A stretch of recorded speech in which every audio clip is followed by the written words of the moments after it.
pessoal, tudo bom? Eu sou a professora Vivian Silva. Nossa aula de hoje é a respeito da anatomia do sistema genital feminino. Nessa aula, nós vamos estudar todos os órgãos do sistema genital feminino, dividindo esses órgãos em duas partes: nos órgãos genitais internos, aqueles que estão dentro da pelve, e nos órgãos genitais externos, aqueles que formam a vulva, que estão fora da cavidade pélvica. Tá bom? Vamos lá. Muito bem, a função então dos órgãos do sistema genital feminino é permitir a perpetuação da espécie, a produção de gametas e de hormônios então que vão regular a geração de descendentes. Nessa imagem nós vemos então o córtex sagital da pelve feminina, vejam aqui anteriormente a sínfise púbica e posteriormente o osso sacro. Vamos dividir então esses órgãos genitais em internos, sendo estes formados então pelos dois ovários, direito e esquerdo, pelas tubas uterinas, direita e esquerda, pelo útero e pela vagina.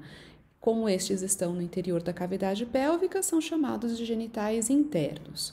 Os genitais externos são aqueles que estão fora da cavidade pélvica, sendo formados então pelo monte do púbis, pelos lábios maiores, também em número de 2, direito e esquerdo, lábios menores, também direito e esquerdo, por um clitóris e por uma região que nós chamaremos de vestíbulo da vagina.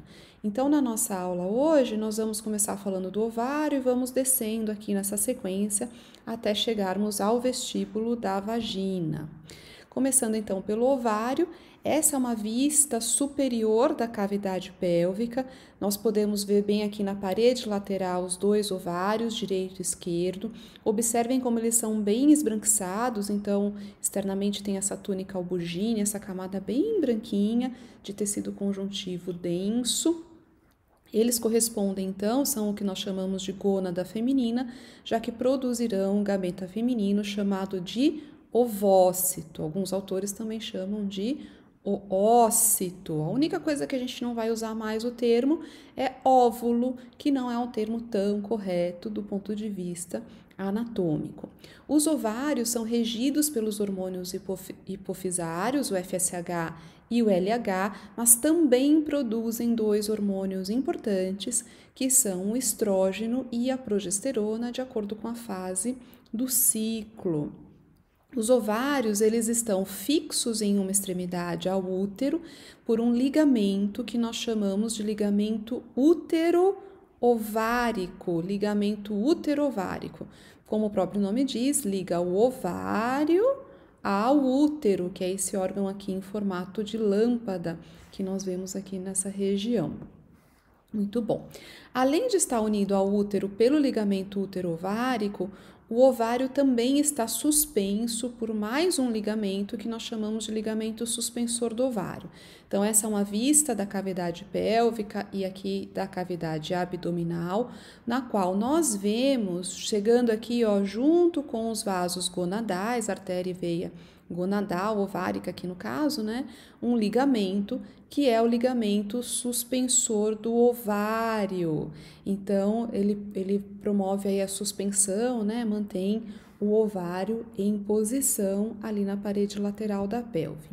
E um terceiro ligamento que fixa o ovário que a gente precisa falar é um ligamento que deriva do peritônio parietal. O peritônio parietal é aquela membrana serosa que reveste as vísceras, a parede da cavidade abdominal.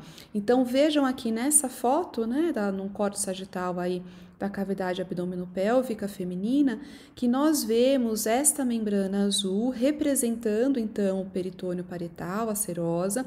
Ele vem revestindo, cobrindo a parede interna da cavidade abdominal e quando ele chega aqui na região da pelve, ele cai por cima das vísceras pélvicas, revestindo quase que completamente, mas não completamente, essas vísceras. Então, veja aqui que ele está cobrindo aqui, ó, a parte anterior do reto, a face anterior e posterior do útero, uma boa face aqui, uma boa parte da bexiga urinária. Então, esta parte aqui, olha, do peritônio parietal, que está cobrindo essas vísceras pélvicas, ela vai receber o nome de ligamento largo. Aqui a gente pode ver melhor, então, essa região que nós vamos chamar aí de ligamento largo. toda essa parte aqui do peritônio visceral, do peritônio parietal, que está cobrindo essas vísceras, vai receber o nome, então, de ligamento largo. De acordo com a região do ligamento largo, esse ligamento largo recebe um segundo nome, uma subdivisão que vai ter o seu nome próprio.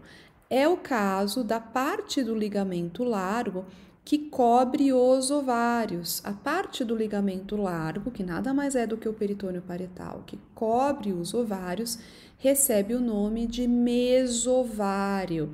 É a parte do ligamento largo, então, que está cobrindo, que está revestindo os dois ovários. Então, veja que o nosso ovário, ele vai ter 3 ligamentos relacionados a ele. O primeiro é o útero ovárico, o segundo é o ligamento suspensor do ovário e o terceiro é o mesovário, ok? Então, todos os 3 dando fixação a esse órgão. Aqui, unido ao ovário, muito próximo dele, intimamente relacionado a ele, nós vemos esse oviduto que corresponde à tuba uterina. A tuba uterina é um tubo de músculo liso que vai, então, conduzir o ovócito do ovário até o interior do útero. Lembrem-se que essa estrutura que nós vemos aqui, como dito anteriormente, corresponde ao útero.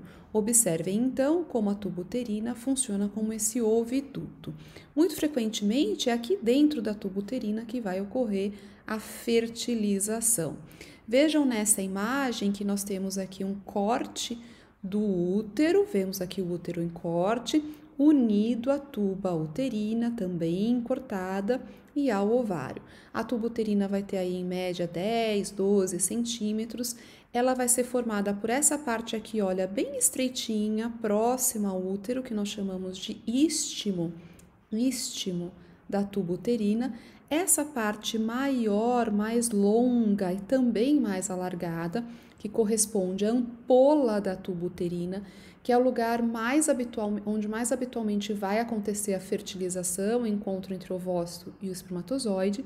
E esse trecho final, que possui essa abertura para o ovócito poder entrar, que nós chamamos então de infundíbulo da tuba uterina. Se você olhar bem, você percebe que esse infundíbulo apresenta franjas, ele é todo franjeado. Essas franjas, elas são chamadas de fímbrias da tuba uterina. Vejam que bonito aqui nessa imagem de dissecação do órgão fresco, nós vemos aqui bem branquinho o ovário e abraçando esse ovário a tuba uterina.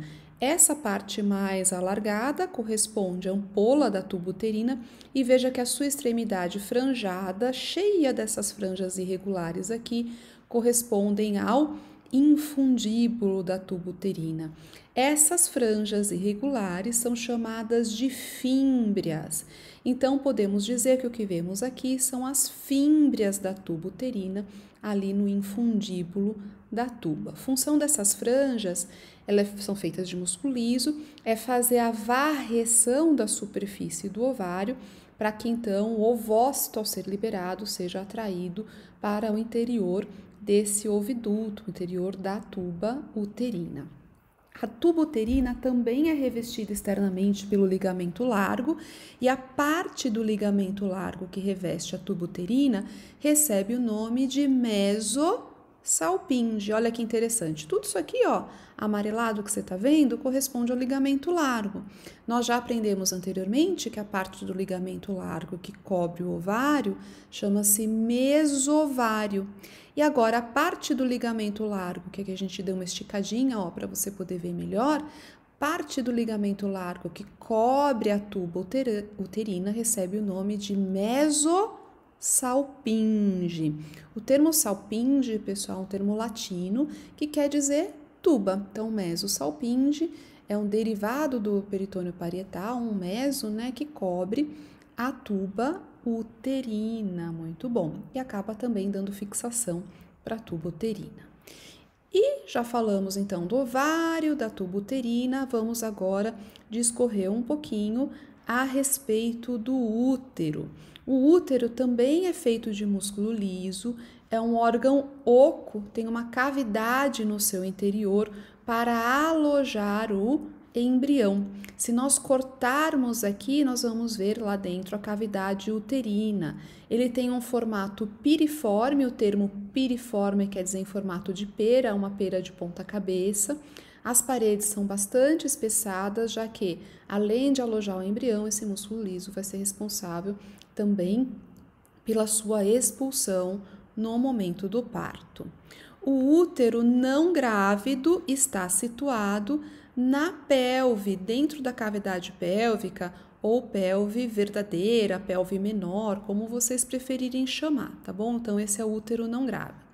Nesse GIF aqui, a gente observa que à medida que o embrião e o feto cresce, aquele útero que estava dentro da cavidade pélvica, ele vai crescendo e vai invadindo a cavidade abdominal. Uma coisa importante para nós falarmos a respeito da posição do útero é que o útero ele não fica em pé dentro da cavidade pélvica. O útero fica antevertido. O que quer dizer antevertido? Quer dizer que ele fica inclinado antero-superiormente sobre a vagina. Então, a gente está vendo aqui, olha, a posição da vagina, esse tubo aqui, ó, vagina, o útero. Vejam que essa que está aqui é a bexiga urinária. Então, o útero ele não fica em pé dentro da cavidade pélvica, ele está inclinado antero-superiormente sobre a vagina. Então, a gente diz que ele está antevertido. Ele não está apenas antevertido, mas ele também está antefletido. O que isso quer dizer? Isso quer dizer que ele está dobrado, fletido, sobre o seu colo. O colo do útero é uma região que a gente vai ver já já, que fica aqui, olha, dentro da vagina.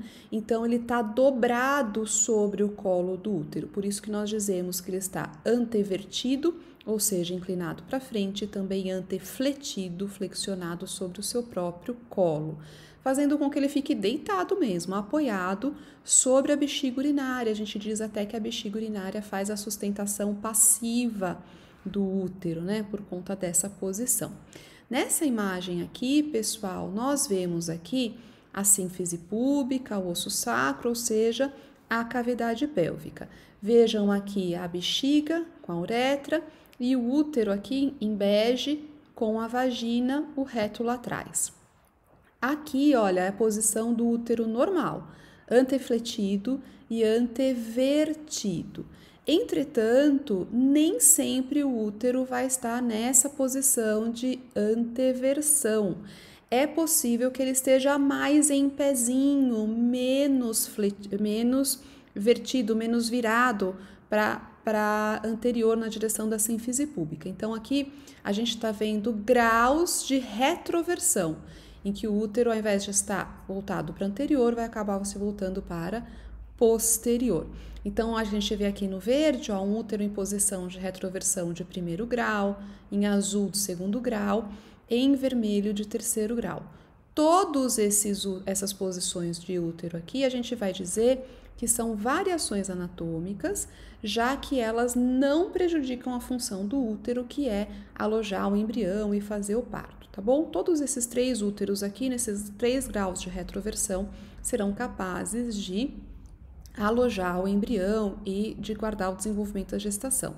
O único problema é que, eventualmente, esse útero aqui, ó, em grau 3 de retroversão, ele pode estar comprimindo aqui, olha, o reto até o sigmoide e acabar dificultando a evacuação, a eliminação das fezes, tá bom? Então, esse de terceiro grau aqui que pode significar algum tipo de problema para a mulher, mas todos os 3 são capazes de levar uma gestação adiante. E aqui também aparece um útero com várias idades, várias características diferentes. Então, esse é o útero do recém-nascido, essa é a região do colo. Veja que o colo já nasce bem grande.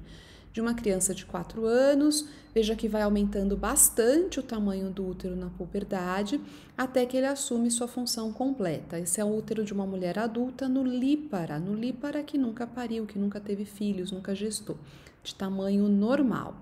Depois da gestação, pessoal, o útero não voltará ao seu tamanho normal. Ele continuará com as suas paredes espessadas. Claro que não tão grande como ele ficou durante a gestação, mas ainda assim com as suas paredes espessadas, como nós vemos aqui. Esse é um útero de mulher multípara, que já teve algumas gestações. E o útero menopausado, ele vai reduzir de tamanho pela falta do hormônio estrógeno, ele acaba ficando assim menorzinho, né? É um útero adulto pós-menopáusico, de uma mulher que já não tem mais o ciclo, né? Os períodos menstruais. Muito bem. Legal, olha só, o útero também pode ser dividido em partes.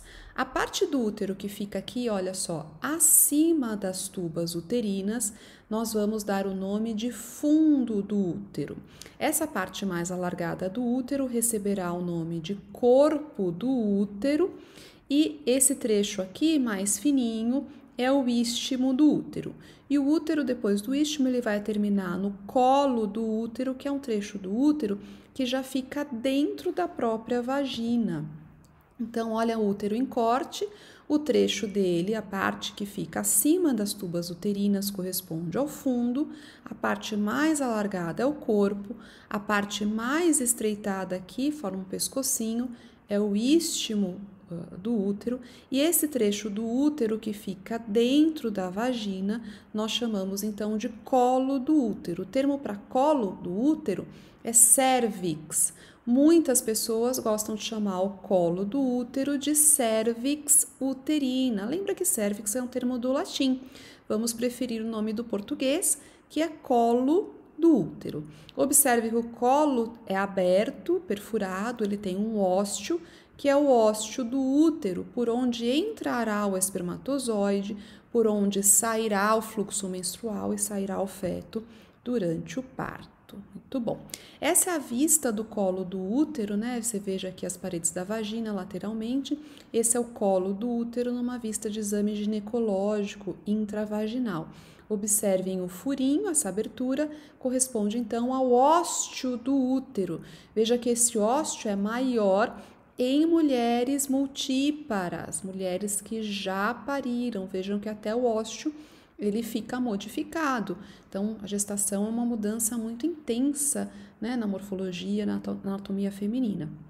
A gente não espera que o corpo volte completamente ao seu formato anterior à gestação.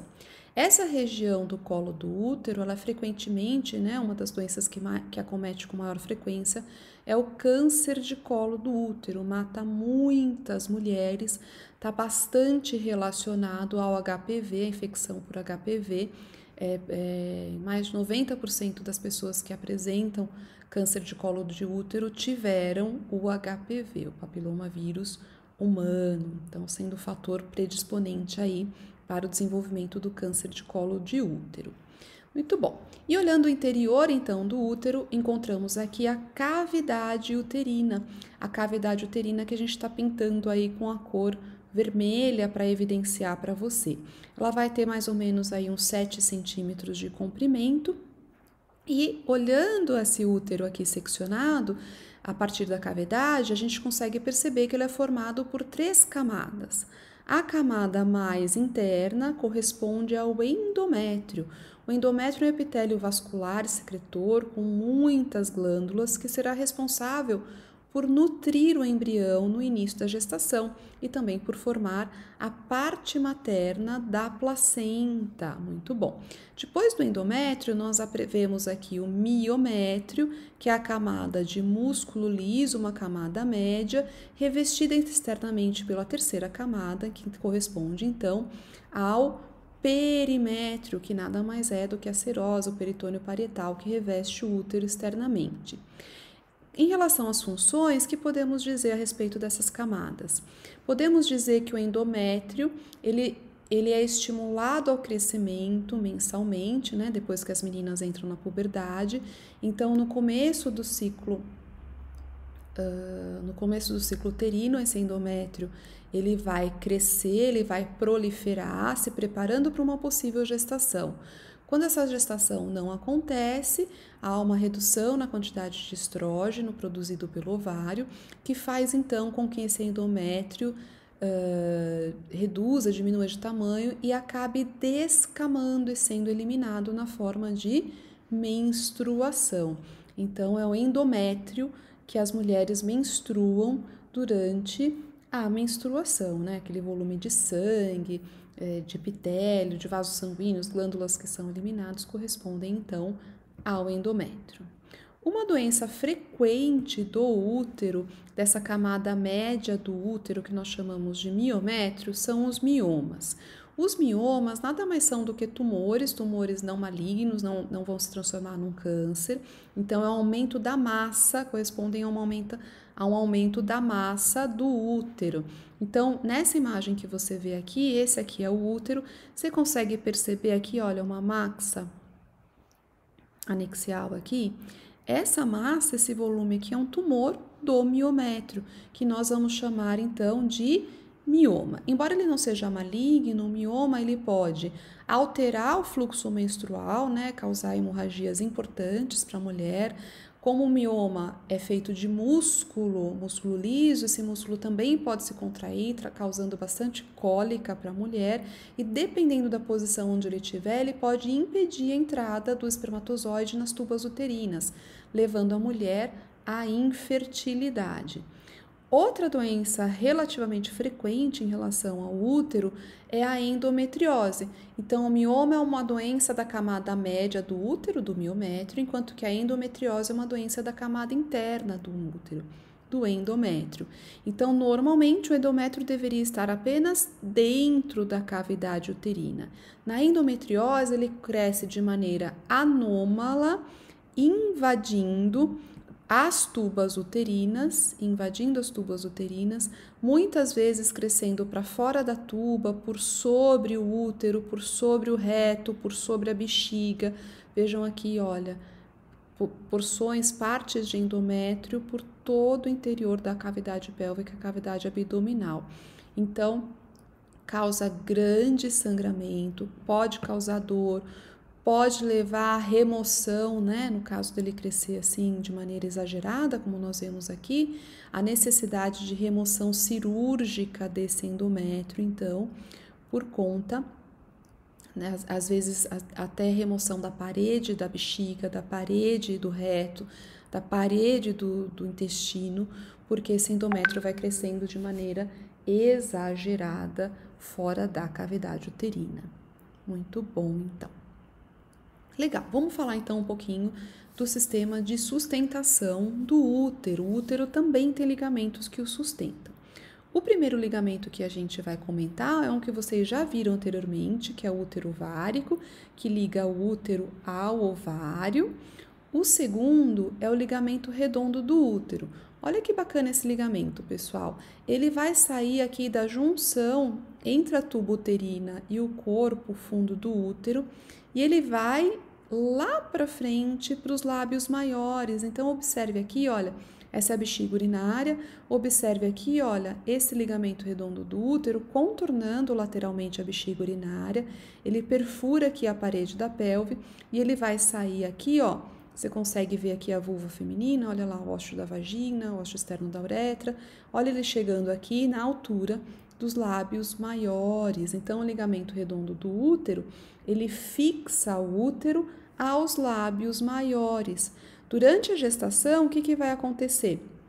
O útero vai crescer aqui para dentro da cavidade abdominal e vai acabar tracionando o ligamento redondo, fazendo com que a mulher sinta dor na região aqui dos lábios maiores. É frequente a gestante lá para o pronto-socorro reclamar com o médico, com a equipe de enfermagem, de que está com dor nessa região da vulva.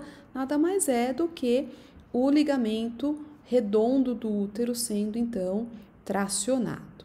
Muito bom.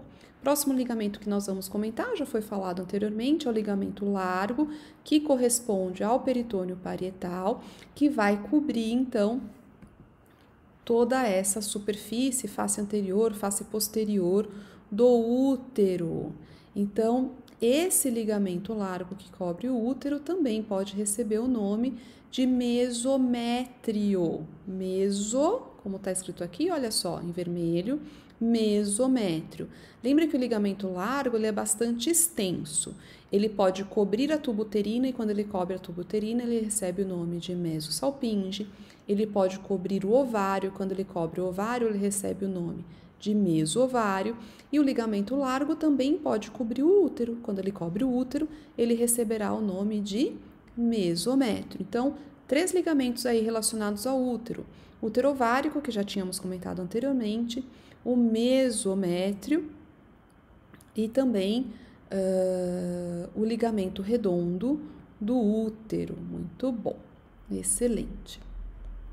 Olha, o útero ele pode ser palpado por um exame que é o toque vaginal. Então, pela vagina, o médico, o enfermeiro, né, que são os 2 profissionais que costumam fazer esse exame de toque vaginal, eles podem colocar os dedos pela vagina e tocar o colo do útero.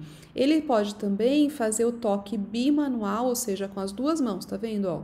Com uma mão dentro da vagina, com a outra mão empurrando por fora na barriga, na região do abdômen, o ovário, o útero, na direção dos dedos dele que estão dentro da vagina, para que ele faça, então, a palpação desse útero. A vagina, pessoal, nada mais é do que um músculo que se conecta ao útero. E a gente vai deixar para falar da vagina na segunda parte da nossa aula. Até já!